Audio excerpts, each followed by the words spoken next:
జై హింద్, భారత్ మాతా కీ జై. ఇప్పుడే ఒక వీడియో చూసా. US journalist India Israel relations గురించి చెప్తుంది. ఇండియా గురించి ఎంత దారుణమైన కమెంట్ చేసిందంటే, ఇవన్నీ మీకు తెలియదు కదా. మన గోధి మీడియా, మన బీజేపీ హిందువులు ఇలాంటివి ఎక్కడ షేర్ చేయరు, ఎక్కడ చూపించరు. ముందు వీడియో చూద్దాం.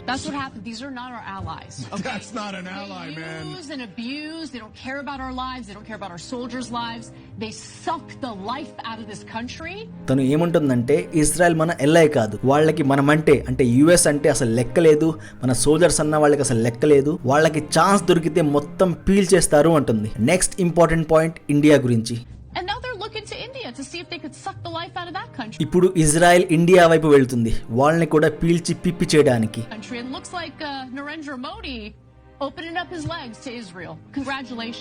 విన్నారా? Narendra Modi open up his legs for Israel అంట. దాని మీనింగ్ తెలుసా మీకు? అవమానం కాదా ఇది మన దేశానికి? దీని మీద ఇప్పటిదాకా మన గవర్నమెంట్ నుంచి రెస్పాన్స్ అయితే లేదు. నా పాయింట్ ఏంటంటే, ఇక్కడ యుఎస్ఏ ఇజ్రాయెల్ తో మనకంటే ముందు ఎప్పటి నుంచో ఉంది. వాళ్ళకి ఇజ్రాయెల్ గురించి మనకంటే ఎక్కువ తెలియకుండా ఉంటుందా? మనం ఇజ్రాయెల్ కి సపోర్ట్ చేసి తప్పు చేస్తున్నామా?